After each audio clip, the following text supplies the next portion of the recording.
Pria ini adalah Ryan Bingham, seorang staf profesional di sebuah perusahaan jasa yang disewa oleh perusahaan lain untuk memecat para karyawan.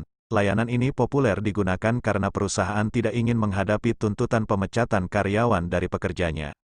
Ryan tentu saja berpindah-pindah dari satu kota ke kota lain dan dari satu perusahaan ke perusahaan lain untuk memecat para karyawannya. Tak jarang ia mendapat makian atau ancaman. Namun karena sudah bertahun-tahun menjalani pekerjaan tersebut, ia sudah mempunyai mental yang kuat dan mampu mengatasi permasalahan yang mungkin ada. Karena pekerjaannya, dia bisa menghabiskan lebih dari 300 hari hanya untuk perjalanan bisnis selama setahun. Biasanya ia hanya membawa koper dan kartu anggotanya dari hotel, maskapai penerbangan, dan rental mobil. Selain bekerja di perusahaannya, Ryan juga seorang penulis buku. Di sela-sela kesibukannya, ia terkadang juga menjadi pembicara atau motivator. Ryan adalah pria yang tidak percaya pada komitmen. Ia adalah sosok yang tidak memiliki cita-cita untuk hidup bersama keluarga di masa depan. Bahkan Kara, adiknya, tidak pernah menganggapnya sebagai bagian dari keluarganya. Suatu hari, selama perjalanan bisnisnya, dia bertemu Alex, seorang wanita yang dia temui di Dallas. Alex adalah seorang wanita yang sama seperti Ryan, menghabiskan waktunya bepergian untuk perjalanan bisnis. Separuh hidupnya dia habiskan untuk terbang. Keduanya bahkan sesumbar siapa yang memiliki kartu anggota terbanyak dari hotel atau maskapai penerbangan. Berkat kemiripan mereka, mereka dengan cepat menjadi teman dekat dan bahkan akhirnya menjadi teman tapi mesra. Sebelum berpisah, mereka mencocokkan jadwal, siapa tahu mereka punya jadwal yang sama di kota yang sama sehingga bisa bertemu lagi. Ryan kemudian kembali ke Omaha, kota tempat tinggalnya. Saat berada di bandara, ia ditelepon oleh Kara yang mengajaknya membicarakan pernikahan adik mereka, Julie. Dia mengatakan bahwa dia telah mengirimkan paket untuk Ryan sesuai permintaan Julie kepadanya. Sesampainya di apartemennya, tetangganya menyerahkan paket tersebut. Paket itu berisi potret saudara perempuannya dan tunangannya. Julie ingin dia membawanya kemanapun dia pergi dan memotretnya dengan latar belakang kota. Keesokan harinya, saat Ryan tiba di kantor, ada pertemuan dengan bosnya yang bernama Craig. Pada pertemuan tersebut, Craig memperkenalkan karyawan baru bernama Natalie. Ia diberi kesempatan untuk menyampaikan ide yang menurut Craig sangat bagus. Di hadapan para karyawan senior, Natalie memperkenalkan cara terbaru dalam melakukan pekerjaannya dengan menggunakan video conference. Dia juga mendemonstrasikan metode ini di depan semua orang. Craig menilai hal ini merupakan sebuah terobosan karena perusahaan tidak perlu lagi mengirimkan karyawannya untuk bepergian dan perusahaan mungkin dapat menghemat biaya akomodasi. Yang mereka butuhkan hanyalah internet. Usai pertemuan, Ryan memprotes Craig. Dia mengira Natalie tidak tahu apa-apa tentang kenyataan saat mereka melakukan tugasnya. Natalie saat itu mengatakan bahwa dia adalah lulusan psikologi sehingga dia tahu apa jadinya jika orang dipecat dari pekerjaannya. Mendengar hal itu, Ryan kemudian menyuruh Natalie untuk menunjukkan kemampuannya memecat orang. Dia menerima tantangan tersebut dan mencoba memecat Ryan. Namun sayangnya, caranya gagal meyakinkan Ryan. Craig kemudian memerintahkan Ryan untuk membawa Natalie bersamanya dalam perjalanan bisnis agar dia bisa belajar dari Ryan. Dia awalnya menolak gagasan itu karena dia mungkin memperlambatnya. Tapi dia tidak punya pilihan selain mematuhi bosnya. Di rumah, seperti biasa, Ryan mengemas barang-barangnya untuk perjalanan. Namun kali ini dengan tambahan barang berupa karton print dari adiknya. Di bandara, Ryan check-in dengan efisien. Ia kemudian melihat Natalie yang baru datang sambil membawa koper besar dan tidak praktis. Dia kemudian memaksanya untuk membeli koper yang lebih kecil dengan roda yang bisa muat di kabin. Ryan pun tak segan-segan membuang barang-barang yang menurutnya mungkin tidak dibutuhkan Natalie. Dalam perjalanan kali ini, Ryan ingin mengajari Natalie cara menghemat waktu. Ia kemudian menceritakan kepada Natalie manfaat yang didapatnya dari traveling. Dia tahu cara paling efisien untuk menghemat lebih banyak waktu. Singkat cerita, setelah sampai dan istirahat, Ryan dan Natalie mengambil pekerjaan pertama mereka di Santo Louis. Dia pergi ke perusahaan yang ditunjuk dan mulai melakukan pekerjaannya. Ryan menyuruh Natalie untuk memperhatikan dan mendengarkan. Pada awalnya, dia tampak bisa mengikuti. Namun ketika seorang karyawan bernama Bob dipecat, dia tidak bisa menahan diri dan memutuskan untuk berbicara dan menyuruh Bob untuk mengambil sisi positif dari pemecatannya. Mendengar hal itu membuat Bob marah karena tidak ada gunanya memecat seseorang. Dia takut tidak mampu menafkahi keluarganya jika dipecat. Natalie tidak bisa bereaksi untuk meredakan situasi. Jauh berbeda dengan Ryan yang bisa membaca suasana dan beradaptasi. dia kemudian membaca riwayat hidup Bob dan mengetahui bahwa dia dulunya adalah seorang koki. Ryan berkata mungkin ini adalah kesempatan Bob untuk mewujudkan impiannya yang telah lama hilang sebagai seorang chef. Akhirnya Bob pergi dari sana, masih kecewa tetapi amarahnya sudah berkurang. Saat beristirahat di kamar hotelnya, Ryan melihat undangan pernikahan adiknya dan menyadari ada yang harus dia lakukan. Sehingga keesokan paginya, dengan bantuan Natalie, dia mengambil foto adiknya sesuai permintaan. Mereka melanjutkan perjalanan ke Wichita, tempat berbeda namun dengan tugas yang sama, untuk memecat beberapa karyawan. Saat itu, mereka berhadapan dengan pegawai yang marah hingga membanting kursi karena tidak terima dengan pemecatan tersebut. Ryan dengan santai mengatakan, terkadang, karyawan yang dipecat membutuhkan pelepasan. Beberapa saat kemudian, Natalie meminta Ryan untuk membiarkannya melakukan pemecatan karena sudah muak melakukannya. Dia hanya mendengarkannya dan tidak melakukan apapun. Dia kemudian menghadapi seorang wanita bernama Karen. Dia menawarkan gajinya selama 3 bulan dan tunjangan kesehatan selama 6 bulan dan seterusnya sebagai kompensasi atas pemecatannya. Namun Karen dengan santai mengatakan bahwa dia telah mempersiapkan rencananya sendiri untuk melompat dari jembatan dan mengakhiri hidupnya. Mendengar itu sungguh membuatnya terpukul. Dia takut jika dia memecatnya, dia akan bunuh diri. Ryan mencoba menenangkannya dengan mengatakan bahwa banyak karyawan yang dipecatnya cenderung mengatakan hal yang sama kepadanya dan wajar jika seseorang yang akan dipecat mengatakan sesuatu yang tidak masuk akal. Ryan menyuruhnya untuk tidak memikirkannya karena itu adalah bagian dari pekerjaan mereka. Mereka melanjutkan perjalanan bisnis mereka ke Kansas City. Mereka berdua mendatangi sebuah kantor yang diambang kebangkrutan dan melakukan apa yang diminta. Mereka kemudian pergi ke Des Moines. Saat itu, Natalie memecat begitu banyak karyawan sehingga terkesan kejam. Begitu banyak kesedihan dari orang-orang malang yang ditemuinya. Selama di Miami, Natalie mengikuti agenda Ryan sebagai pembicara motivasi. Seperti biasa, Ryan bercerita betapa hubungan dengan orang lain merupakan elemen tersulit dalam kehidupan manusia. Segala argumentasi dan rahasia pada akhirnya akan membebani orang, sehingga tidak ada gunanya berkomitmen dan memikul beban itu. Usai seminar, Natalie bertanya mengapa dia tidak ingin menikah. Ryan tetap bersikeras bahwa pernikahan tidak memiliki tujuan dan meyakinkan Natalie bahwa dia tidak akan menikah selama sisa hidupnya. Natalie mencoba mengubah pikiran Ryan dan berbicara tentang cinta dan kebersamaan, namun Ryan dengan mudah membantahnya karena banyak pasangan suami istri yang bercerai dan memiliki kehidupan yang berantakan.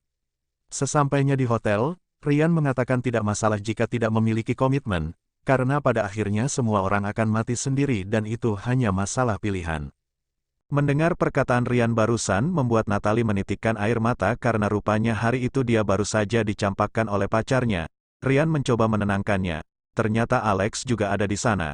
Kemudian ditemani Alex, mereka mendengarkan Natalie yang baru saja patah hati. Berbeda dengan Ryan, Alex yang juga seorang perempuan mampu memberikan nasihat kepada Natalie. Karena mendengarkan nasihat dua orang yang tinggal sendiri, Natalie kemudian memutuskan untuk fokus dengan pekerjaannya sendiri, sama seperti Ryan dan Alex. Keesokan harinya, di pagi hari, Alex harus melanjutkan perjalanan bisnisnya. Hari itu, Ryan dan Alex sekali lagi harus berpisah. Saat Natalie membantu Ryan mengambil foto adiknya, Natalie bertanya tentang Ryan dan Alex. Dia tidak percaya mereka hanya berteman.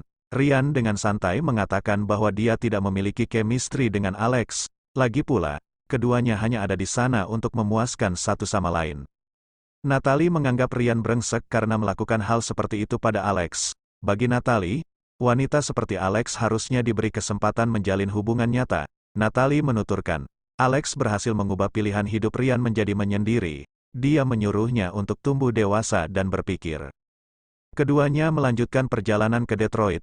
Sesampainya di tempat tujuan, mereka disambut oleh Craig melalui video conference. Ryan dan Natalie telah melakukan tugasnya selama beberapa minggu terakhir, sehingga Craig berpikir ini adalah waktu yang tepat bagi mereka untuk mencoba menggunakan program pemberhentian online yang diusulkan Natalie sebelumnya.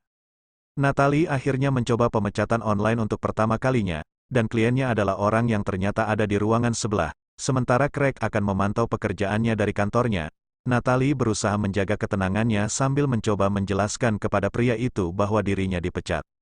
Begitu pria itu menyadarinya, dia menangis dan tidak percaya dengan kabar buruk itu.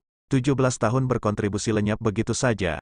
Melihat pria tersebut, Ada beban moral bagi Natalie karena mengetahui ada yang bingung dengan kelanjutan hidupnya karena memecatnya begitu saja. Sayangnya, tidak ada yang bisa dia lakukan karena itu adalah bagian dari pekerjaannya. Craig menyadari bahwa metode online bekerja dengan sempurna dan berpikir sudah waktunya untuk berubah.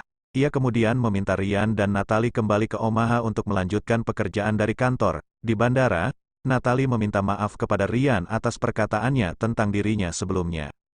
Tiba-tiba, sebelum mereka naik pesawat, Ryan mengubah rencananya dan mengambil penerbangan lain untuk menemui Alex. Saat mereka akhirnya bertemu, Ryan mengajaknya untuk ikut bersamanya ke pernikahan adiknya karena dia tidak ingin sendirian. Alex menerima ajakannya. Keduanya akhirnya berangkat ke Milwaukee untuk menghadiri pernikahan Julie. Di hotel tempat pernikahan akan dilangsungkan, Ryan dan Alex bertemu Kara. Ia kaget melihat kakaknya yang tidak pernah percaya pada cinta dan komitmen tiba-tiba datang berkencan. Saat itu, Kara menyebut dirinya dan suaminya berada di ambang perceraian. Tak lama kemudian, Ryan dan Alex bertemu Julie, dan sama seperti Kara ketika dia melihat Ryan datang berkencan, Julie mengira Ryan sudah menyerah pada kesepiannya. Julie kemudian memperkenalkan tunangannya yang bernama Jim. Mereka bahagia karena Ryan sudah datang jauh-jauh dan menyempatkan diri datang ke pernikahan mereka. Ryan kemudian memberinya foto yang dia ambil untuknya dan menaruhnya di tempat dia mengambil gambar di peta. Julie mengatakan, mungkin setelah pernikahannya, mereka tidak akan mampu untuk berbulan madu karena harus menabung. Jadi meskipun mereka tidak bisa bepergian, mereka masih menyimpan foto-foto yang diambil Ryan untuk mereka. Itu adalah ide yang unik dan menarik. Setelah makan malam, Ryan menawarkan untuk mengantar Julie ke pelaminan karena ayah mereka telah meninggal dunia. Namun sayangnya, Julie telah meminta pekerjaan itu kepada paman mereka. Ryan sedih mendengar dia tidak bisa melakukan itu, tapi dia pandai menyembunyikan kesedihannya. Keesokan paginya, Ryan mengajak Alex mengunjungi sekolah lamanya. Dia kemudian memperkenalkan dirinya di masa lalu ketika dia masih seorang siswa sekolah menengah. Setelah mereka selesai, Alex mengatakan bahwa dia senang dengan waktu yang mereka habiskan di sana.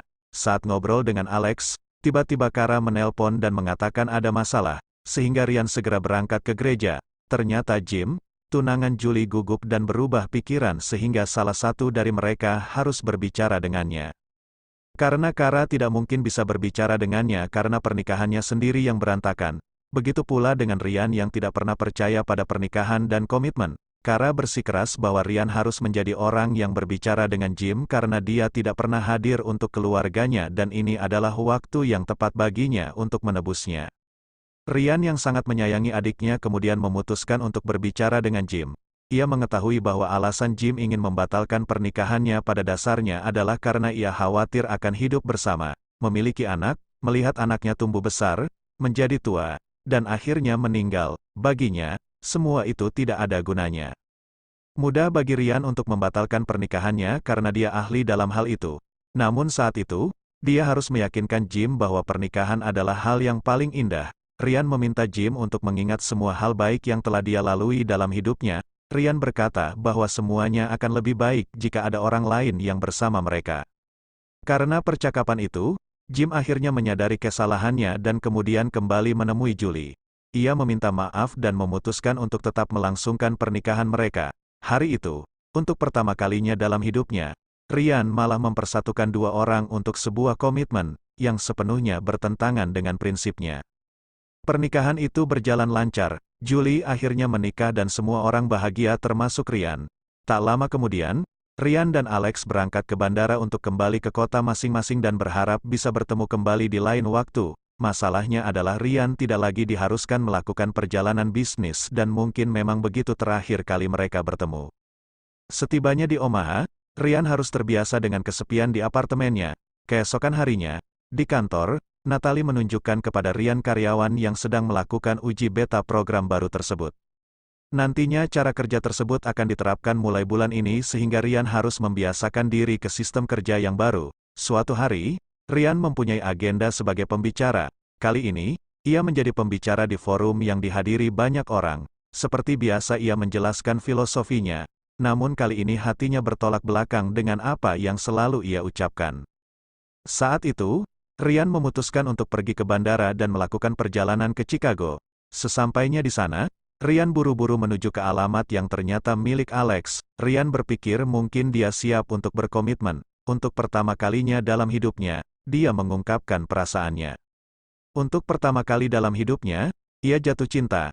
Namun sayang, saat berhasil bertemu Alex, Ryan terkejut karena Alex sudah tinggal bersama keluarga. Ryan kemudian pergi dan merasa bodoh karena melanggar prinsip hidupnya, dan sayangnya, hasilnya tidak sesuai dengan harapannya. Saat hendak kembali ke Omaha, Alex meneleponnya dan menanyakan niatnya untuk datang ke rumahnya. Ryan menyalahkan Alex karena tidak memberitahunya bahwa dia sudah menikah. Alex mengira dirinya sudah paham bahwa hubungan mereka hanyalah pelarian dari kenyataan. Alex mengira Ryan adalah pelarian dan pelarian. Alex pun menanyakan apa yang diinginkan Ryan, tetapi ketika dihadapkan pada pertanyaan itu, dia tidak bisa. Bahkan mengatakan apapun dan memilih untuk menutup telepon. Ryan memikirkan pertanyaan Alex sebelumnya. Tetapi dia benar-benar tidak tahu apa yang diinginkannya saat ini. Saat berada di dalam penerbangan, salah satu pramugari mengumumkan bahwa salah satu penumpang di sana berhasil menempuh perjalanan sejauh 16 juta kilometer yang ternyata adalah Ryan. Ia diberikan penghargaan oleh awak pesawat dan kartu anggota klub terbatas oleh kaptennya karena ia termasuk orang termuda yang berhasil mencapai rekor tersebut. Kartu spesialnya sendiri super terbatas di mana hanya ada 7 di dunia. Ia senang mendapat prestasi tersebut karena dengan kartu tersebut ia bisa pergi kemanapun ia mau. Suatu hari di kantor, Craig datang menemui Ryan. Dia memberitahu Ryan bahwa Karen, seorang karyawan yang sebelumnya dipecat Natalie, akhirnya bunuh diri dengan melompat dari jembatan. Mendengar hal itu, Ryan langsung teringat pada Natalie karena dialah yang memecat Karen. Craig kemudian mengatakan bahwa Natalie telah mengundurkan diri dari jabatannya karena merasa bersalah pada dirinya sendiri. Dan sejak Natalie mengundurkan diri, sistem video call juga akan dievaluasi kembali. Pihak kantor akan kembali mengirimkan karyawannya melakukan perjalanan bisnis untuk menjalankan tugasnya, termasuk Ryan. Untuk membantu Natalie, Ryan kemudian menulis surat rekomendasi yang bisa digunakannya untuk mendapatkan pekerjaan baru. Sementara itu, Natalie kembali ke San Francisco dan mencoba mencari pekerjaan di sana. Berkat surat rekomendasi Ryan, Natalie akhirnya mendapatkan pekerjaan baru sementara Ryan kembali melakukan pekerjaannya seperti semula. Pada akhirnya, Ryan menjadi pria yang tidak bahagia, sangat berbeda dari biasanya, kepribadiannya telah berubah total dan dia sekali lagi mencari awal baru dalam hidupnya.